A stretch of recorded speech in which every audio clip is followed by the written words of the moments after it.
Hello students, welcome to you all again in our class. Students, इससे previous videos के अंदर हमने determinants के बारे में काफी कुछ स्टडी किया है. नाउ अब हम वो चीज स्टडी करेंगे आज जो कि हमने स्टार्टिंग में बताया था कि मैट्रिक्स और जो आपका डिटरमिनेंट है उनका बेसिकली यूज होता है to solve a pair of linear equation. ठीक है ना. लीनियर इक्वेशंस को सोल्व करने के लिए सबसे बड़ा इसका यूज होता है, वो आज हम डिस्कस करेंगे. पेयर ऑफ लीनियर, यहाँ पर आपके पास n इक्वेशंस होंगी in n variable, means number of equations is equals to number of variable. उसको हम स्टडी करेंगे. तो आज हम देखिए, हमारा जो आज के लिए टॉपिक है solution of simultaneous linear equations का टॉपिक है. यानी कि यहाँ पर आपके पास n इक्वेशंस होंगी. ठीक है ना. यहाँ पर n इक्वेशंस होंगी इन n वेरिएबल्स, यानी कि number of variables is equals to number of equation. इसको आप सोल्व करेंगे. अब जो कि मैं यहाँ पर आपके सामने स्टेप टू स्टेप हर सारी चीजें डिस्कस होंगी. सबसे पहली बात तो आप ये देखेंगे कि जो n इक्वेशंस n वेरिएबल होती किस तरीके की हैं. ये आपके पास ऐसे होंगी a1x, ठीक है ना, a2y प्लस a3, ठीक है ना, z, या फिर आप इसको ये ले लें b1y प्लस c1z. इस तरीके से चलती जाएंगी is equals to some constant. Suppose आपने यहाँ पर कांस्टेंट लिया, आपने k1 कांस्टेंट लिया. सेकंड जो आपके पास इक्वेशन है a2x plus b2y plus c2z dash dash चलती जाएंगी इज इक्वल्स टू k2. इस तरीके से यहाँ पर आपके सामने जो सिस्टम ऑफ इक्वेशंस बनेगा वो इस तरीके का रहेगा. चलते जाएंगे इज इक्वल्स टू k3. यहाँ पर x y z जो वेरिएबल्स है वो डॉट डॉट चलते जाएंगे. यहाँ पर भी डॉट डॉट, यानी कि बेसिकली मैंने यहाँ पर जो इक्वेशंस कंसीडर की है, मैंने नंबर ऑफ इक्वेशंस यहाँ पर n कंसीडर की है, और जो वेरिएबल्स है वो भी मेरे पास n वेरिएबल्स है, क्योंकि मैंने आगे डॉट डॉट शो किया. यहाँ की ये वैल्यू आपकी n तक जाएंगी. अब इस इक्वेशंस को सोल्व करना है आपने, ठीक है ना. इस टाइप की इक्वेशंस को सोल्व करना है using the matrix and determinants. तो स्टूडेंट्स, सबसे पहले आपके पास काम क्या होगा, दी गई इक्वेशंस में आपने ए मैट्रिक्स को बना लेना. ए मैट्रिक्स क्या होगी बच्चे, ए मैट्रिक्स आपके पास होगी जो आपके सामने इक्वेशंस हैं, इक्वेशंस में जो वेरिएबल के कोफिशिएंट्स हैं उनकी मैट्रिक्स होगी. Like a1 b1 c1 dot dot, ठीक है, a2 b2 c2 dot dot चलती जाएंगी. इसी तरीके से an bn cn dot dot चलती जाएगी. n क्रॉस n ऑर्डर किया आपके सामने मैट्रिक्स बनेगी. This is your A matrix. फिर आपका काम होगा कि बी मैट्रिक्स को बनाना. जो बी मैट्रिक्स होगी वो आपकी जो राइट हैंड साइड पर जो भी आपके पास ये वाले टर्म्स है, यानी कांस्टेंट जो टर्म्स होते हैं जो राइट हैंड साइड पर है, वो आपकी बी मैट्रिक्स बनेगी. k1 k2 k3, सॉरी यहाँ पर kn होगा, डॉट डॉट आपके पास k1, और एक आपके पास कैपिटल x मैट्रिक्स बनेगी जो कि वेरिएबल्स की मैट्रिक्स होगी. किस चीज की मैट्रिक्स होगी, वेरिएबल्स की. यहाँ पर नंबर ऑफ रोज 1 है, n है, कॉलम्स आपके पास 1 है. ये आपके पास इस तरीके से आपने सबसे पहला काम कर लेना है A matrix, B matrix and X. ध्यान रहे ए जो मैट्रिक्स है इसको आप कोफिशिएंट मैट्रिक्स भी बोल सकते हैं. इसका नाम कई बार बोल दिया जाता है कि it is a coefficient matrix. ठीक है. बी आपके राइट हैंड साइड में जो कांस्टेंट है, और एक्स जो होगी आपके पास वेरिएबल मैट्रिक्स होगी. अब स्टूडेंट्स, आपको भी पता है आपके पास जो लीनियर इक्वेशंस होती है दो तरह की इक्वेशंस होती है. कैसी, एक होती है होमोजेनियस एंड सेकंड होती है नॉन होमोजेनियस. ठीक है ना. यहाँ पर आपने दो तरह की इक्वेशंस आप पढ़ेंगे. एक होती है आपके पास होमोजेनियस इक्वेशन, ठीक है ना, होमोजेनियस इक्वेशंस. सेकंड होती है आपके पास नॉन होमोजेनियस इक्वेशन. तो जो non homogeneous and homogeneous equations में फर्क क्या होता है, होमोजेनियस इक्वेशंस में जो आपने बी मैट्रिक्स बनाई है b इक्वल्स टू 0 होती है, यानी जो राइट हैंड साइड होती है वो इक्वेशंस की 0 होती है. जैसे फॉर एग्जांपल आपके सामने इस तरीके की इक्वेशंस आपको मिलेंगी जो कि जब जब आपके पास राइट हैंड साइड 0 होती है उसको आप होमोजेनियस इक्वेशंस बोलते हैं.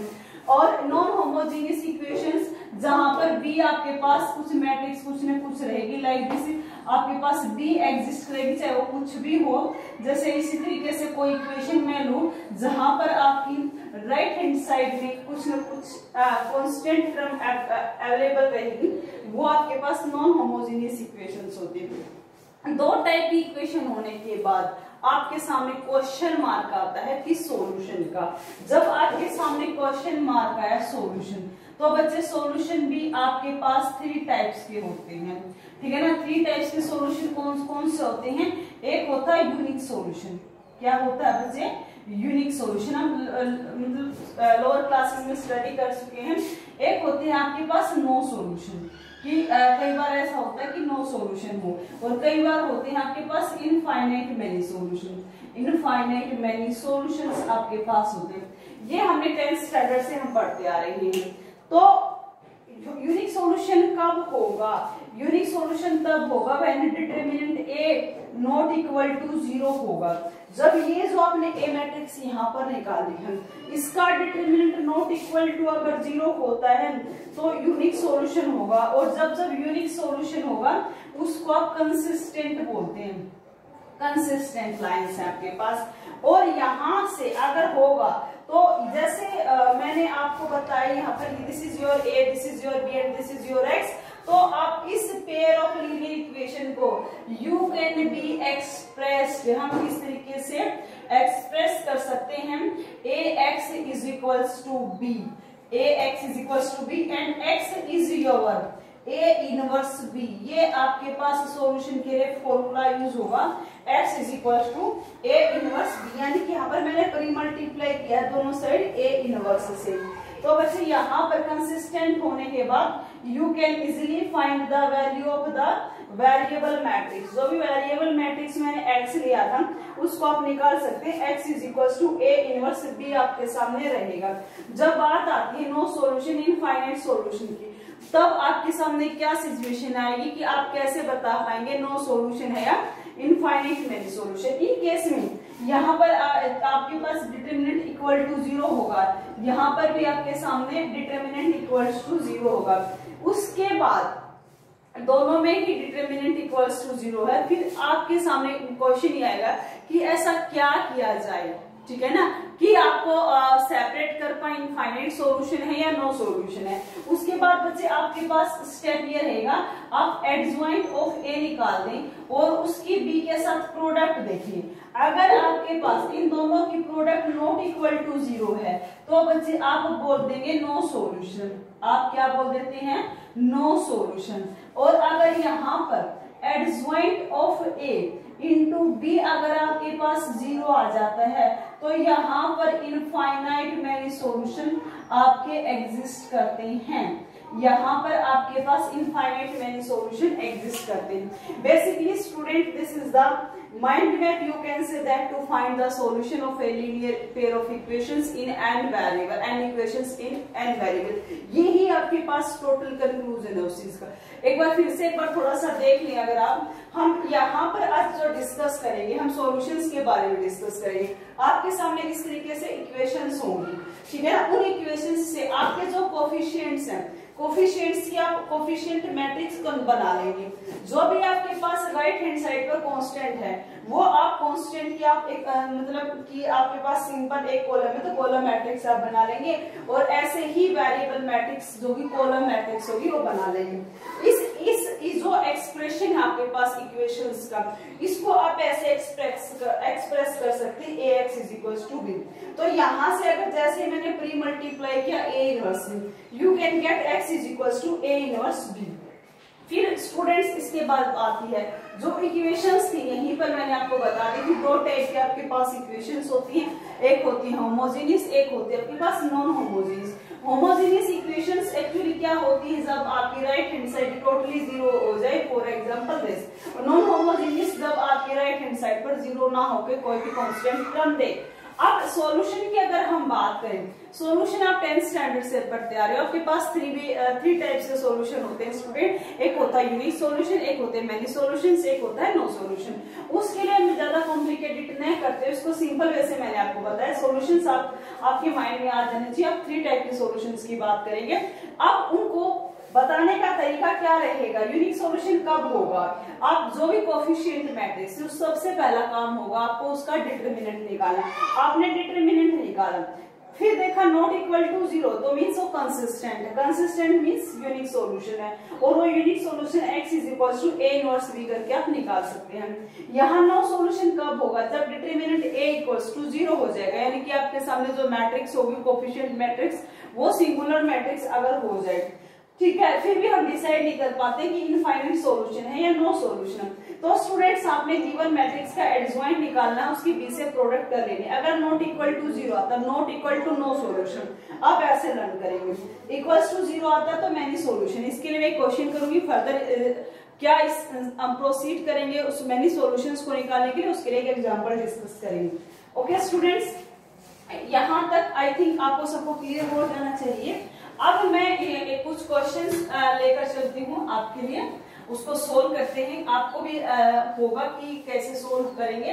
एक तो सबसे पहले मैं एग्जांपल लेते हैं 2x2 मैट्रिक्स का। क्या लेते हैं, 2x2 का। देखिए फॉर एग्जांपल हम डिस्कस करते हैं यहाँ पर, ठीक है ना। एक 2x2 को डिस्कस करेंगे। जैसे मैंने ले लिया 3x + 4y, ठीक है ना, इक्वल्स टू 8। एक ले लिया मैंने 2x प्लस में 3y इज इक्वल्स टू 6। मैंने अगर यहाँ पर ये ले लिया है तो बच्चों यहाँ पर मैं सबसे पहले ए मैट्रिक्स बनाऊंगी, जो कि क्या होती है कोफिशिएंट मैट्रिक्स, यानी कि 3 4 2 3 आपके पास आ जाएगा, ठीक है ना। फिर होती है एक्स मैट्रिक्स, जो कि वेरिएबल मैट्रिक्स होगी, एक्स और वाई आपके पास रहेगा। फिर राइट हैंड साइड पे जो कि कांस्टेंट मैट्रिक्स आप लेते हैं 8 और 6 रहेगी।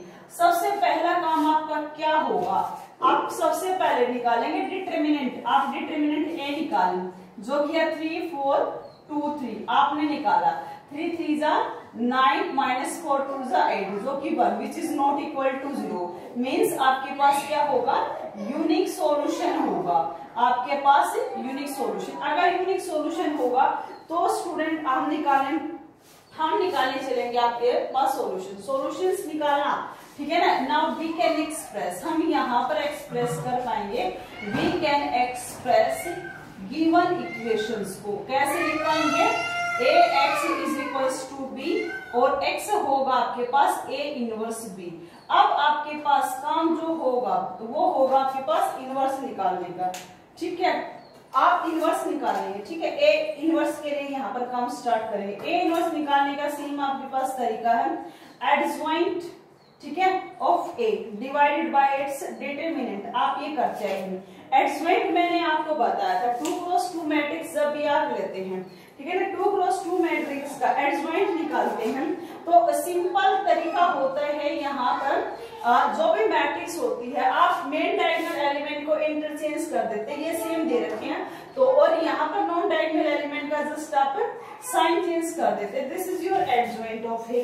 अब ए इनवर्स क्या होगा, इसको मैं डिवाइड कर दूंगी, adjoint of A divided by it's determinant. Determinant क्या आया था मेरे पास, डिटरमिनेंट मेरे पास आया था वैसे यहाँ पर 1 मैंने डिवाइड किया तो सेम ही चीज बनेगी 3 -4 -2 एंड 3।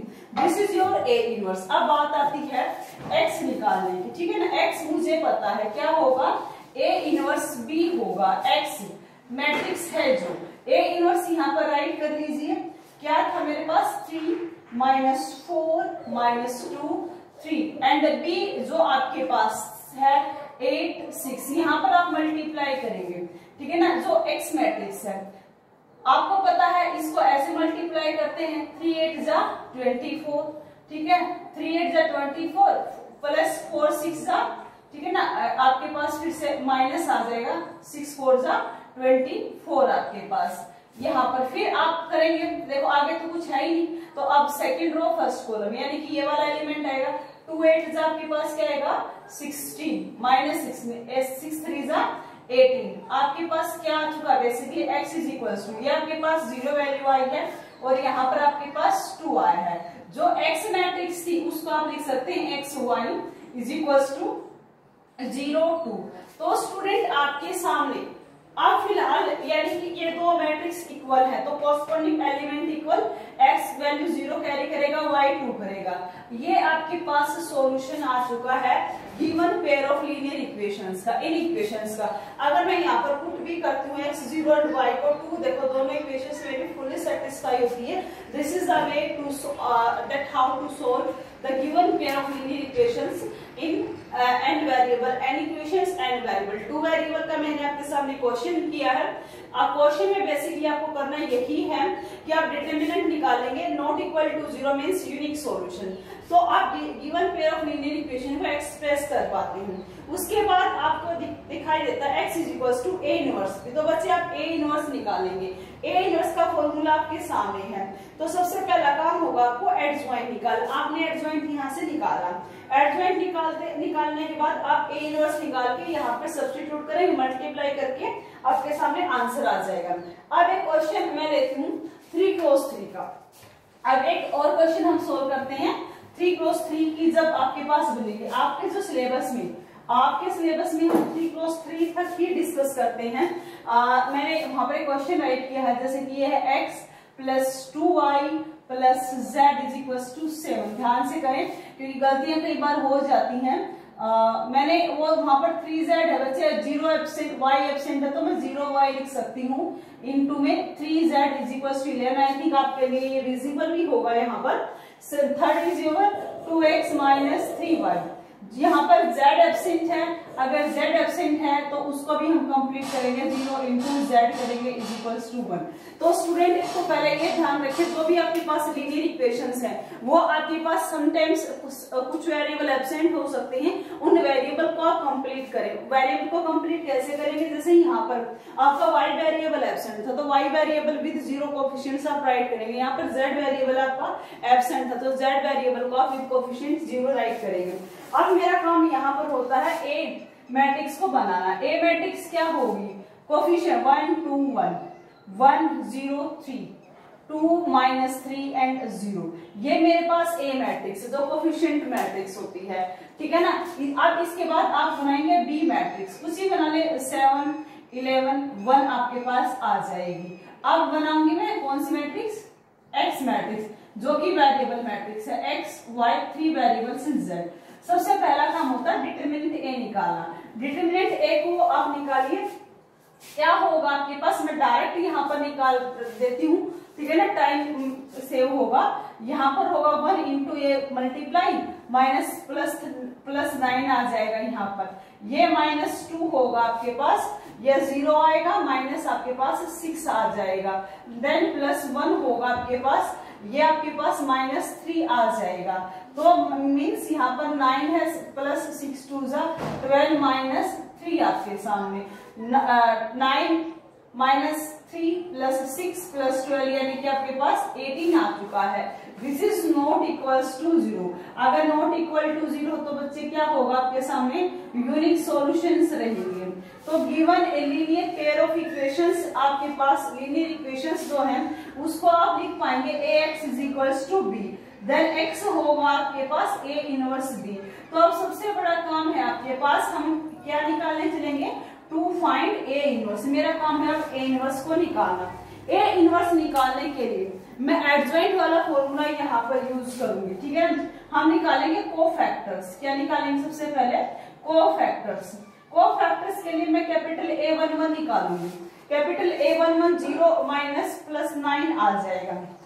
A12 मैं डायरेक्ट निकाल देती हूँ, माइनस साइन यहाँ पर आएगा, ये 0 आ जाएगा और ये -6 आ जाएगा जो कि +6 होगा। आपके पास ये A13 होगा, ये वाला खत्म हो जाएगा, ये आ जाएगा -3 आपके पास से। आप निकालेंगे A21, ठीक है, ये खत्म है, ये खत्म है, ये 0 एंड माइनस +3 यानी कि आपके पास है ये तो फॉर्मूले वाला माइनस, ये खत्म होने के बाद दिस इज 0 माइनस +3 यानी कि -3 आ जाएगा। अब आएगी A22, ये खत्म हो जाएगा, ये दिस इज 0 एंड माइनस +2 आ जाएगा। अब आप निकालेंगे A23, ये खत्म है, ये खत्म है, ये -3 है आपके पास, ये फॉर्मूला वाला माइनस, -3 -4 बेसिकली -7 यानी कि +7। आप A31 निकालेंगे, ये आपके पास 3 2 6 हो जाएगा, यह 0 आपके पास क्या होगा 6। A32 निकालेंगे, तो यहाँ पर माइनस आएगा एक, तो ये आपके पास 3 -1 यानी कि ये देखो ये प्रोडक्ट होगी, क्योंकि आप A32 निकाले ना, ये चीज खत्म हो गई। अब इसकी ये प्रोडक्ट लेंगे 3 -1 यानी कि 2, ठीक है 3 -1 2। अब A33 आप निकाल लेंगे, A33 ये खत्म है, ये खत्म, ये 0 हो गए, ये -2 आपके सामने आ जाएगा। अब आप कैपिटल AIJ मैट्रिक्स बना लेते हैं, जो कि ये है 9 6 -3, this is -3 2 and 7, this is your 6 -2 -2। Students हम निकालते हैं एडजॉइंट ऑफ ए। आपको भी पता एडजॉइंट क्या होता है, ये जो मैट्रिक्स है इसका हम ट्रांसपोज लेते हैं तो आपको एडजॉइंट मिलता है। ये 9 6 -3 -2 -3 2 7 6 -2 -2 आपके सामने, this is your adjoint A. अब हम निकालेंगे एडजॉइंट ए के बाद ए इनवर्स। ए इनवर्स आपको भी पता है, एडजॉइंट ऑफ ए को अगर आप डिटरमिनेंट ए से डिवाइड करते हैं तो आपको मिलता है, डिटरमिनेंट आपके पास क्या 1/18 हो जाएगा, क्या हो जाएगा 1/18। ये लिख लीजिए यहाँ पर 9 -3 6 6 2 -2 6 2 -2 -3 7 -3 7 -2, ये आ चुका है मेरे पास ए इनवर्स। अब आपको भी पता है कि x = क्या होता है, ए इनवर्स भी। आप निकाल लीजिए, जो x होगा वो होगा ए इनवर्स भी, यानी कि ये जो ए इनवर्स है मेरे पास 9 -3 6 6 2 -2 -3 7 -2। इसकी प्रोडक्ट हम किससे करेंगे, बी मैट्रिक्स से। 7 11 1 आप कीजिए, 1/18 को आउटसाइड ही रहने दे। देखो 9 7 63, ठीक है ना, -33 +6 प्लस आ जाएगा आपके पास 6 आ जाएगा, 6 7 42 2 11 22 -2 3 7 21 -21 11 7 77, ये -2। तो बच्चे ये आ चुका 1/18। 63 -33 means +30 and this is your 36। 42 +22, ठीक है ना, आपके पास क्या 42 -2 +40 एंड 22 यानी कि 62 आपके पास ये रहेगा। ये आपके पास है जो 77 आपके सामने एंड -23 आप लेस करते हैं, दिस इज योर 4 एंड 7 2 5 यानी कि आपके पास आ चुका 54। आपने इसको अंदर अगर आप लेकर जाते हैं, आप डिवाइड करेंगे 36/18 आपको 2 मिलेगा, ठीक है। आप 62/18 करते हैं तो क्या कैंसिल होगा, एक बार इस सेकंड वाले को चेक कर लेते हैं एक बार और, ठीक है ना। 6 7 42 11 2 22 एंड -2, ठीक है। यहाँ पर आपने किया ये 40, ठीक है, चलो देखते हैं, मिस्टेक होती है तो ये 31 और ये 9 31/9 दिस इज योर, ठीक है, ये आ जाएगा आपके सामने 3 स्टूडेंट। अब जो ये x आया है, ये एक्चुअली यहाँ से x को भी आप राइट करेंगे x y z, यहाँ पर वैल्यूज आ चुकी हैं 2 31/9 3 means x = 2 y = 31/9 z = 3। Students ये बेसिकली आपके पास वैल्यूज आ चुकी हैं, but I am not so much sure कि आपकी जो ये वैल्यूज आई है वो परफेक्ट, मुझे थोड़ा सा y में डाउट है। y में अगर डाउट है तो अगर मैं चेक करूं यहाँ पर, ठीक है, एक इक्वेशन में पुट करके देख लेते हैं, अदरवाइज आप कुछ जो प्लस माइनस अगर मिस्टेक हुई होगी बेसिकली तो एडिशन सब्ट्रैक्शन में हुई होगी, वो आप खुद चेक कर लेंगे। एक बार मैं यहाँ पर ये वैल्यू चेक करती हूँ, x है जो कि मेरे पास 2 वैल्यू है, y की है जो मेरे पास 31। हाँ मुझे पता है y में ही कहीं कुछ प्रॉब्लम हुई है, z है मेरे पास 3, ये 3 to 5। यहाँ पर y की वैल्यू में बेटा थोड़ी सी प्रॉब्लम आई है, वो अभी फिलहाल पता नहीं कहाँ पर, आप चेक करें ना, शॉर्ट आउट हो जाएगी, यहीं पर मिल जाएगी, कहीं ना कहीं प्लस माइनस में हो। ठीक है स्टूडेंट, ये आप चेक कर लेंगे, y में ही है थोड़ा सा और बाकी सब कुछ ओके है। ये आपके पास क्वेश्चन हो चुके हैं। आप इनसे रिलेटेड क्वेश्चंस कर लेंगे, नेक्स्ट वीडियो के अंदर हम डिस्कस करेंगे मैनी सॉल्यूशंस को। ठीक है, आज के लिए इतना ही।